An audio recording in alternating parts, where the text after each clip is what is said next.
The fluorescent lights above Pump 7 have been flickering for 3 weeks now, casting dancing shadows across the cracked asphalt where something that definitely wasn't human had been standing just moments before.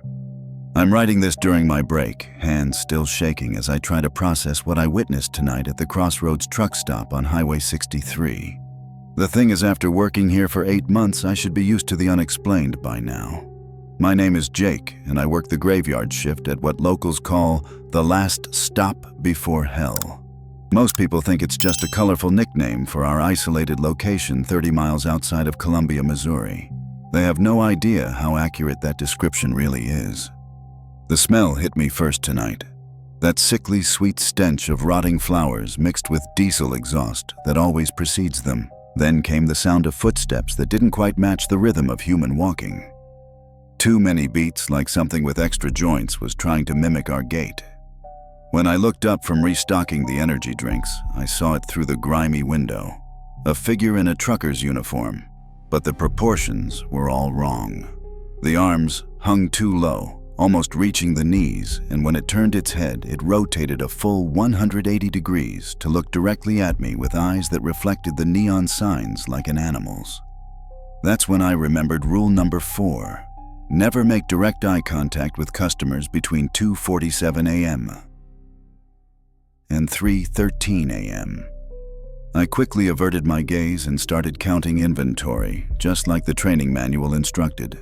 By the time I dared to look again, it was gone, leaving only wet footprints that steamed in the cool October air. Hey everyone, welcome back to the channel. I'm sharing this story because I need people to know what's really happening out here on Missouri's back roads. Drop a comment and let me know where you're watching from. And please, if you're ever driving through central Missouri late at night, think twice before stopping at Crossroads. Like and subscribe if you want to hear more true horror stories from the highway. Trust me, this is just the beginning. 6 months ago, I was desperate for work. My construction job had ended when the housing market tanked and unemployment wasn't covering my rent in Columbia. When I saw the posting for overnight cashier at Crossroads truck stop, $18 an hour benefits and all the coffee I could drink, it seemed too good to be true. Now I know it was. The truck stop sits at the intersection of Highway 63 and County Road 291, surrounded by nothing but cornfields and dense Missouri woodland.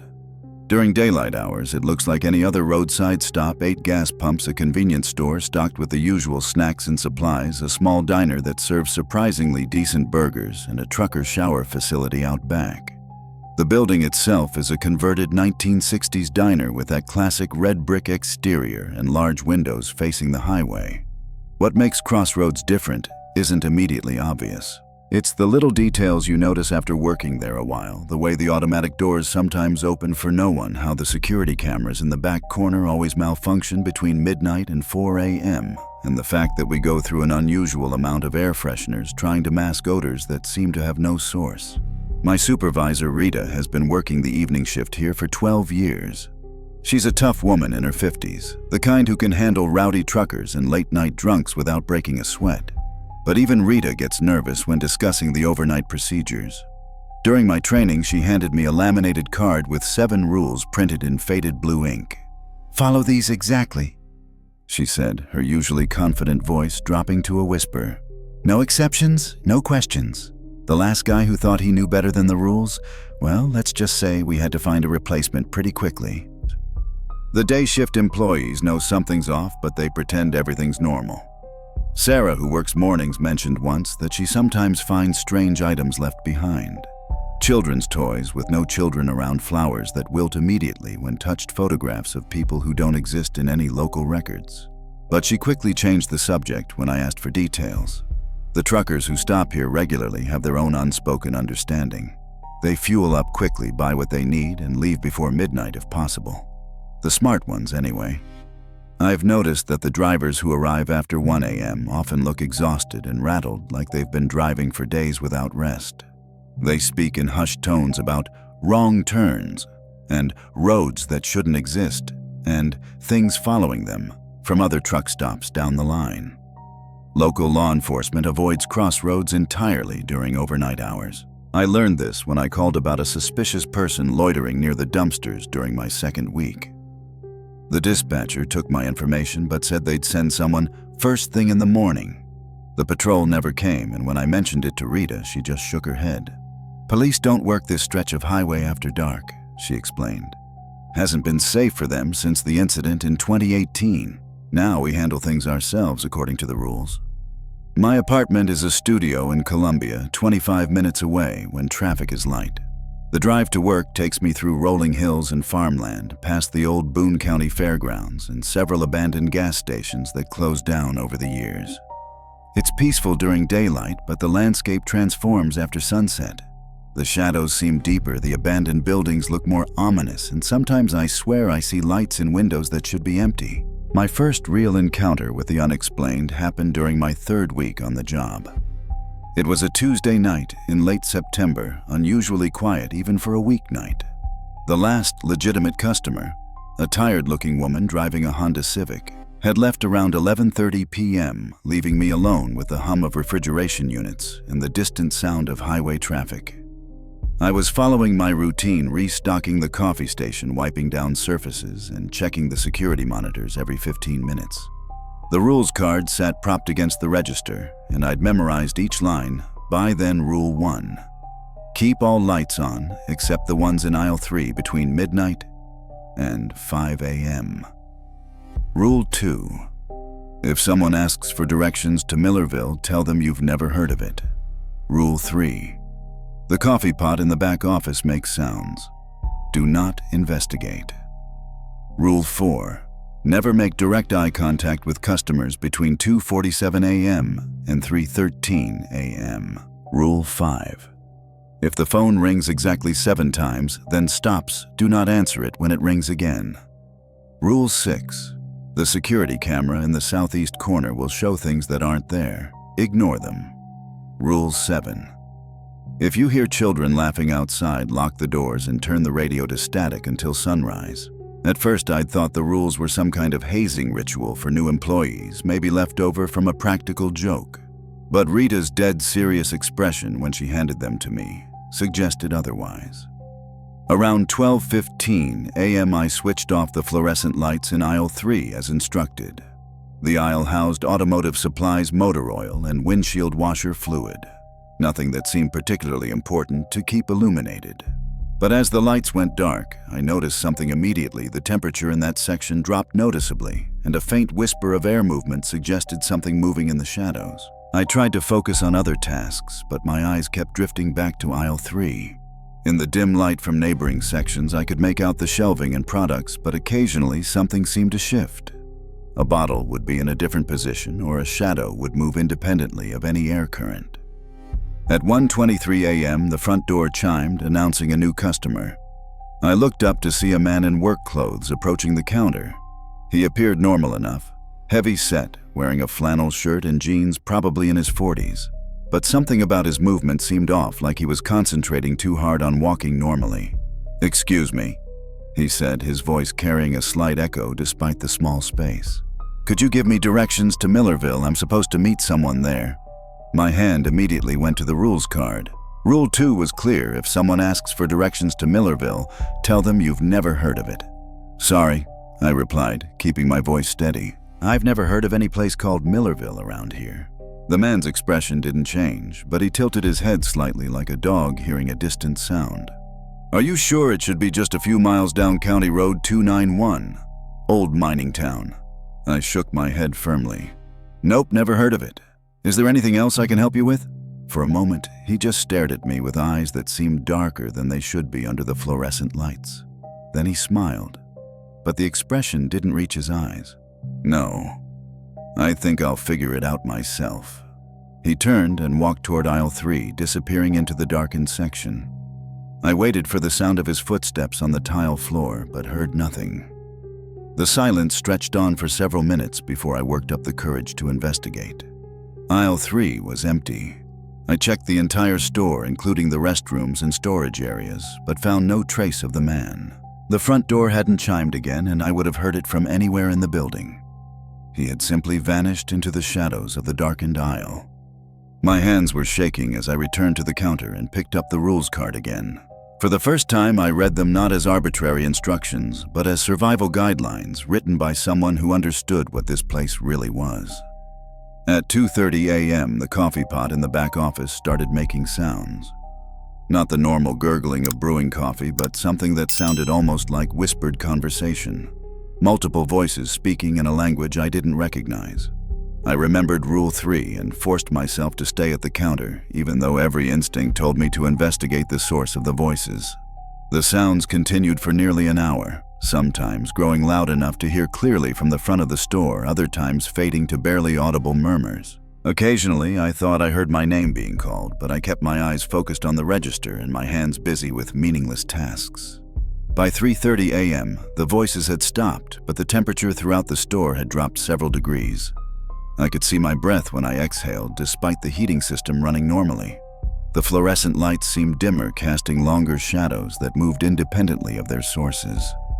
When I checked the security monitors at 4 a.m., I noticed something on the camera covering the southeast corner of the parking lot.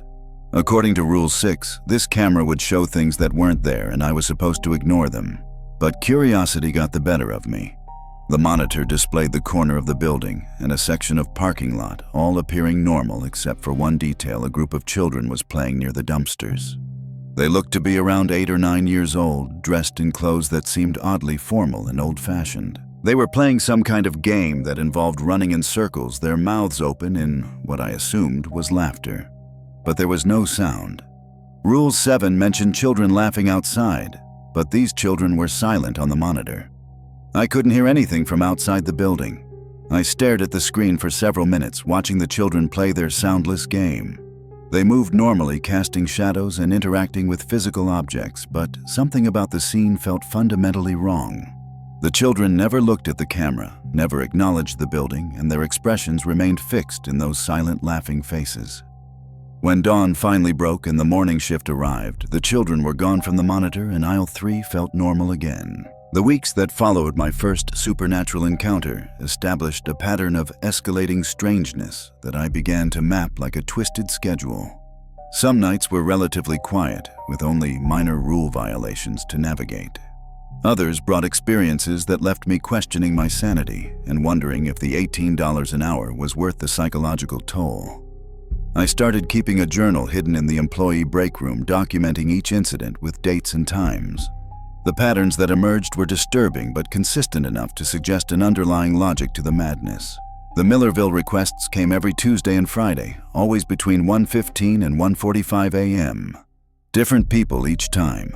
Sometimes truckers, sometimes travelers, occasionally locals I recognized from the day shift. But they all had that same slightly off-quality movements that seemed rehearsed voices that carried odd echoes, eyes that reflected light in ways human eyes shouldn't. I learned that Rita's warning about the previous employee wasn't an exaggeration. During my 4th week, I found his badge in the storage room along with a hastily written note tucked inside an inventory clipboard. They're not requests for directions, they're tests. If you tell them how to get to Millerville, you become part of whatever happens there. Don't trust the ones who know too much about you. The note was signed, Marcus, and when I asked Rita about him, her face went pale. Marcus lasted 3 months, she said quietly. Smart kid, college educated, thought he could figure out what was happening here. Started researching local history, looking up property records, trying to find evidence of supernatural activity. One night he didn't come home from work. His car was found 3 days later on a back road near Millerville. But I thought Millerville wasn't real, I said, remembering Rule 2. Rita's expression grew grim. It's real enough when you're looking for it. The rule isn't about lying to customers, Jake. It's about protecting them from finding something they're not meant to find. The coffee pot voices became a nightly occurrence, and I gradually realized they were responding to my presence. When I stayed near the front counter, the whispers remained distant and incomprehensible. But if I moved closer to the back office, they became more agitated, sometimes switching to what sounded like English words. Join us. Come closer. We've been waiting. One night in early October, I made the mistake of approaching the office door. The voices immediately stopped, replaced by a silence so complete it felt oppressive. Then slowly, the coffee pot began brewing fresh coffee despite being unplugged from the wall. The rich aroma filled the air, impossibly strong and appealing after hours of stale convenience store air. I found myself taking another step toward the door, drawn by the smell and the promise of hot, fresh coffee. My hand was reaching for the doorknob when the front door chimed, breaking the spell. I jerked back to awareness, heart pounding, realizing I'd been walking toward the office without conscious decision. The customer was another test, a woman asking for directions to Millerville, but I barely processed the interaction. The violation of my own free will, the way something had been influencing my thoughts and actions, left me shaken for the rest of the night. The children on the security monitor became a weekly fixture, always appearing between 3:45 and 4:15 a.m. on Thursdays. I learned to avoid looking at that particular screen during those times, but occasionally I caught glimpses in my peripheral vision. The children never aged, never changed clothes, never stopped their silent game. But as the weeks passed, their circle grew larger, incorporating more of the parking lot into their play area. More disturbing was what happened when I accidentally triggered Rule 7. During my 6th week, I was taking out trash when I heard the unmistakable sound of children's laughter coming from the direction of the woods behind the truck stop. High, bright giggles carried on the night air, innocent and joyful and absolutely terrifying in the context of this place. I dropped the garbage bags and ran back inside, locking the doors as instructed. The radio was tuned to a local country station, but I quickly turned the dial until it found nothing but static. The white noise filled the store, masking any sounds from outside. For the next 6 hours, I sat behind the counter while things moved in the darkness beyond the windows. Shapes passed back and forth outside, occasionally pressing against the glass. The locked doors rattled in their frames. Something scraped along the exterior walls with what sounded like fingernails or claws. But the worst part was that despite the static from the radio, I could still hear the children laughing. The sound penetrated the white noise, growing louder and more frenzied as the night wore on. By the time sunrise arrived and the sounds finally stopped, my ears were ringing and my nerves were completely shot. The incidents began affecting my daily life. I found myself jumping at sudden noises, avoiding dark spaces, and constantly checking over my shoulder. Sleep became elusive, filled with dreams of whispered conversations and children's laughter. My girlfriend Emma noticed the change. "You look like hell, Jake," she said during one of our increasingly rare dinners together. "This job is wearing you down. Why don't you find something else?" But I couldn't explain why leaving felt impossible. The rules had become a lifeline, a set of guidelines that made sense of the chaos. Following them gave me a sense of control in a situation that was fundamentally beyond understanding. More importantly, I was beginning to suspect that my presence there served a purpose, that I was part of some larger system keeping something contained. This suspicion was confirmed during my 7th week when a new customer arrived who didn't follow any of the established patterns. It was a Sunday night, typically the quietest shift, when a woman in her 30s entered the store around 2 a.m. She moved normally, spoke clearly, and her eyes reflected light in entirely human ways. "Excuse me," she said, approaching the counter with obvious nervousness. "I know this is going to sound crazy, but I think I'm lost. I've been driving for hours, and none of the roads are where they should be. My GPS keeps telling me to turn around, but every time I try to leave this area, I end up right back here." I set down the inventory clipboard and really looked at her. She was genuinely frightened, her hands shaking as she clutched her car keys. This wasn't a test or a supernatural encounter. This was a real person who had somehow gotten caught in whatever web of strangeness surrounded Crossroads. "What's your destination?" I asked carefully. "Kansas City. I was driving from St. Louis, should have been there hours ago. But I keep ending up on these back roads, and now I can't find Highway 70 no matter which direction I go." I glanced at the rules card, but none of them addressed this situation. The woman wasn't asking about Millerville. It wasn't between 2:47 and 3:13 a.m., and she clearly wasn't part of whatever supernatural presence haunted this place. "Okay," I said, pulling out a road map from behind the counter. "Let me help you figure this out." But as I spread the map on the counter, I noticed something that made my blood run cold. The roads around Crossroads were different than they should be. County Road 291, which should have been a straight line connecting to Highway 63, now curved and twisted in ways that formed a rough circle around the truck stop. Several roads that I drove daily were marked as closed, or showed different route numbers entirely. The woman leaned over the map and I saw her face go pale.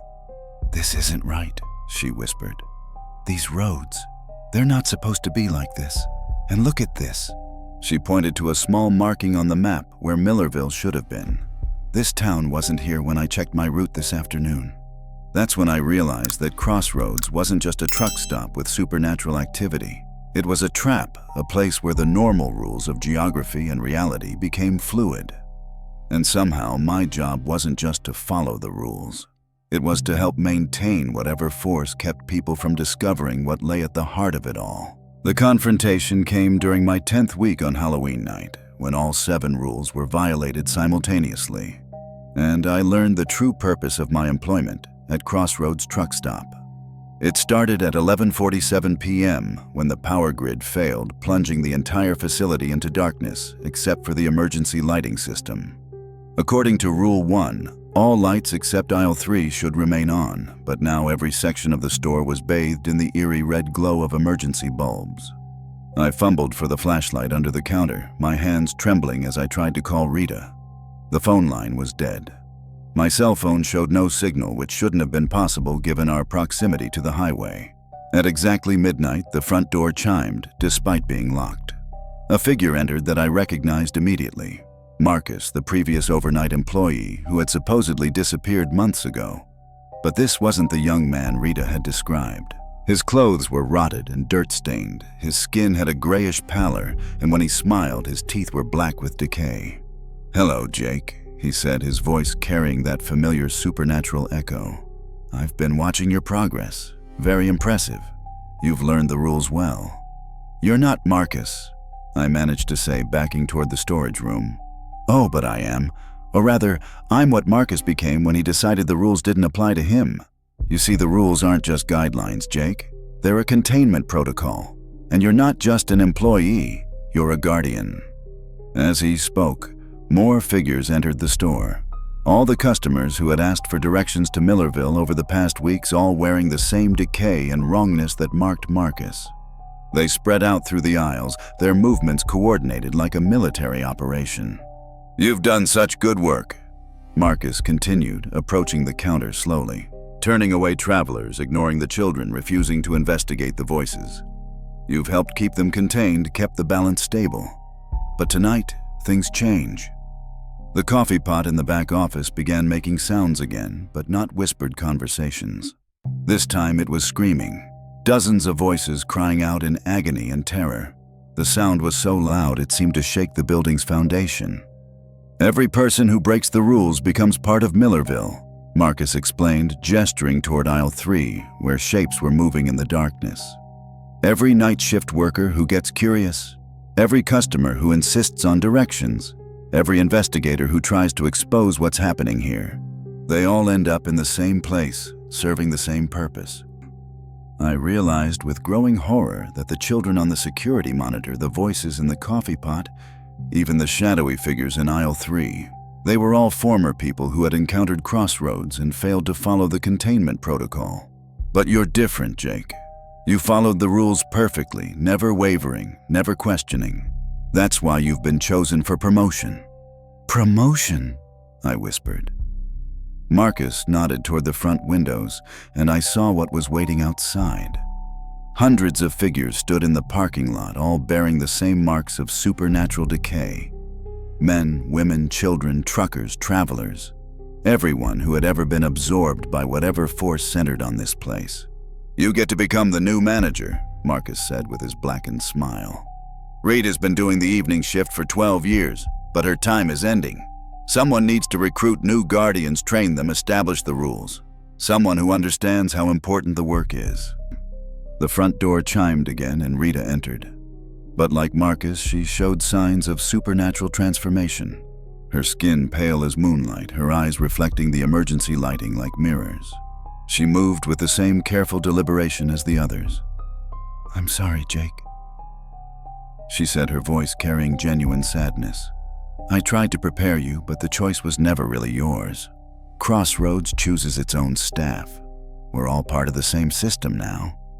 I looked around the store, seeing it clearly for the first time. Every surface, every product, every fixture was arranged in patterns that resembled symbols. The layout itself was a containment circle designed to trap supernatural entities and convert them into guardians for the next layer of the system. "What is this place?" I demanded. "What's really in Millerville?"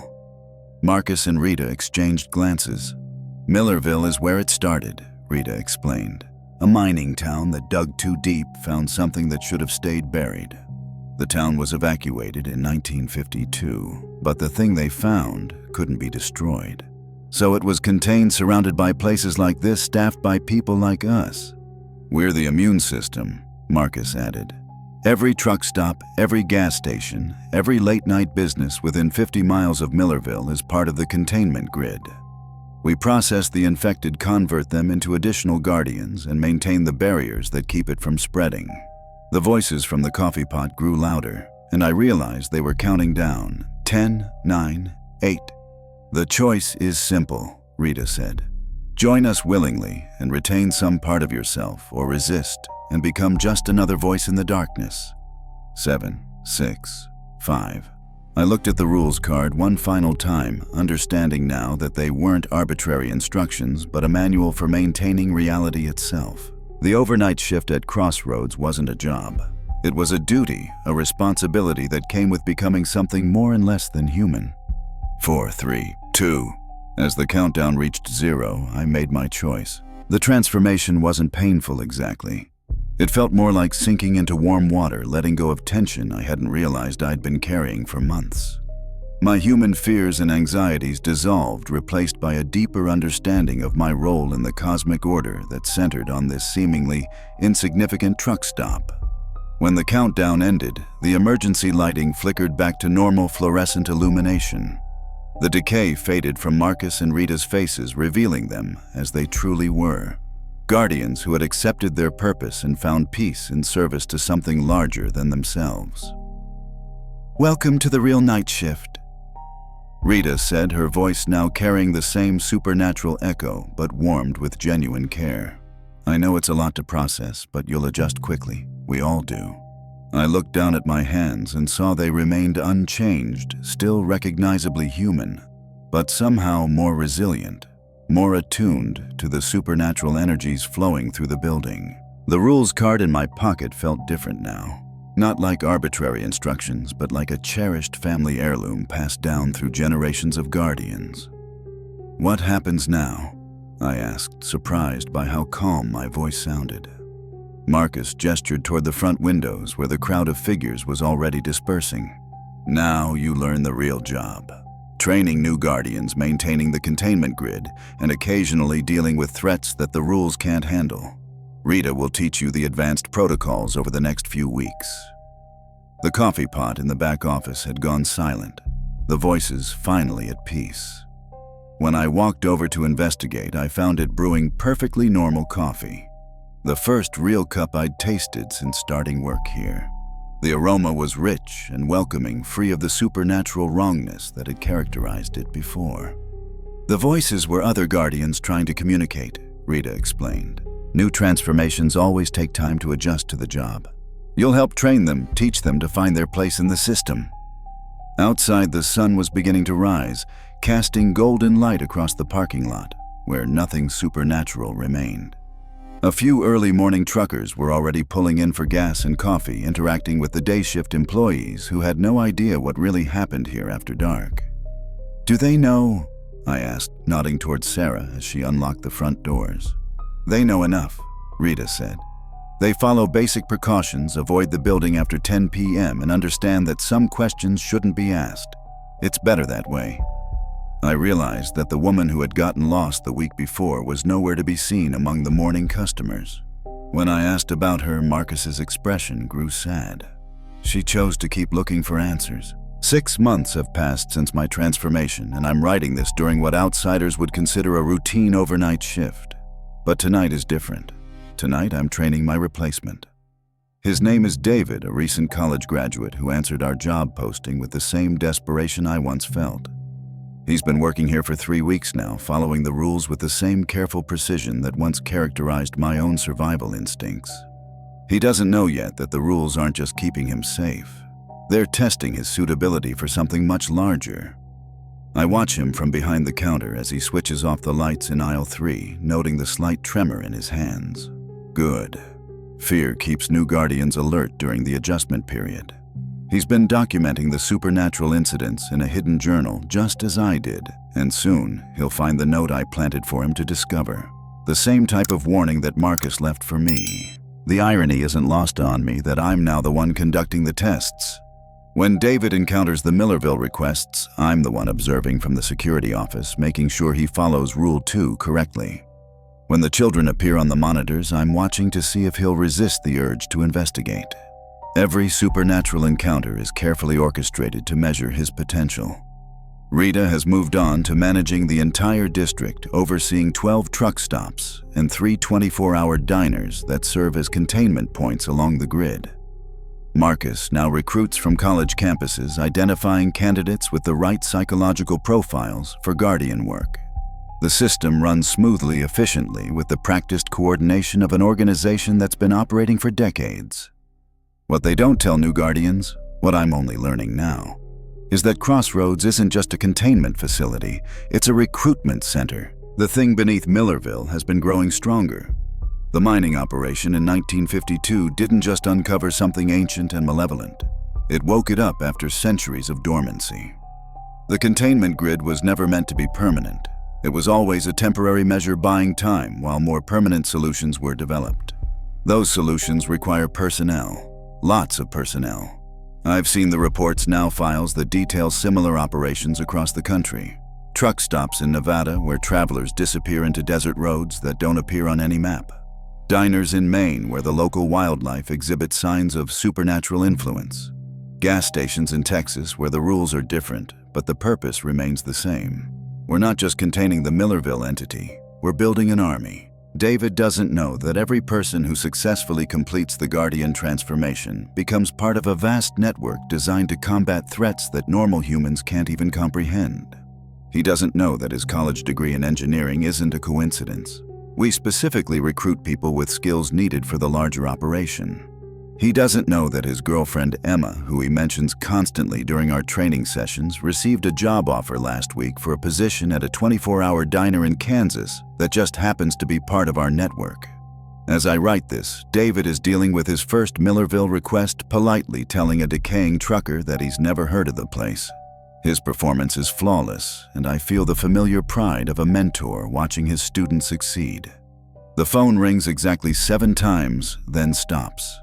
David looks at me questioningly, and I nod approvingly when he doesn't answer the next call. He's ready for advancement. Tomorrow night he'll receive his promotion, and I'll begin training his replacement, a young woman named Sarah who just moved to Columbia and desperately needs work.